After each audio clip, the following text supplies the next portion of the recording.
Una stretta, quella che il Premier dovrebbe firmare mercoledì prossimo, che riguarda il ritorno delle mascherine obbligatorie anche all'aperto, la limitazione degli orari nei locali pubblici per contenere gli effetti della Movida e un tetto al numero degli spettatori negli stadi. Si va dunque verso misure stringenti che camminano di pari passo con l'ipotesi di prorogare lo stato di emergenza fino al 31 gennaio.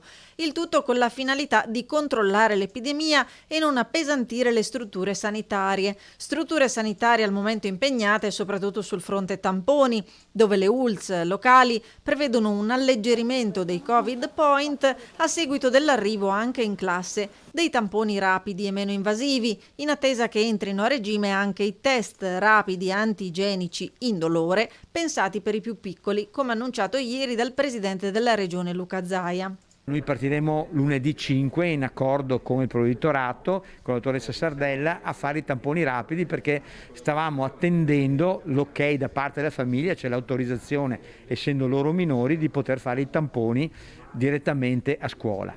Quindi partiremo il 5 e questo sicuramente alleggerirà il numero di contatti che oggi sono messi a domicilio, quindi in isolamento, in quarantena.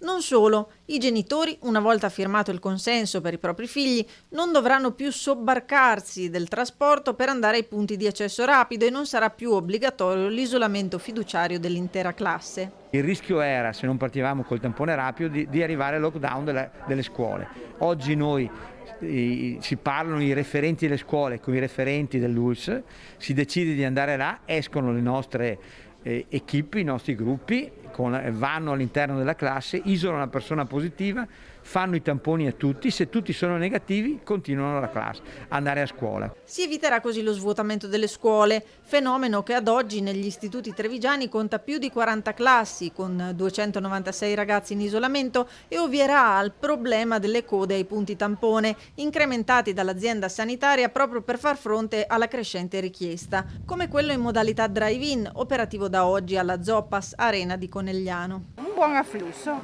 discreto, sì. E andate avanti fino Fino a questa sera alle 19. pioggia o non pioggia? Sì, certo.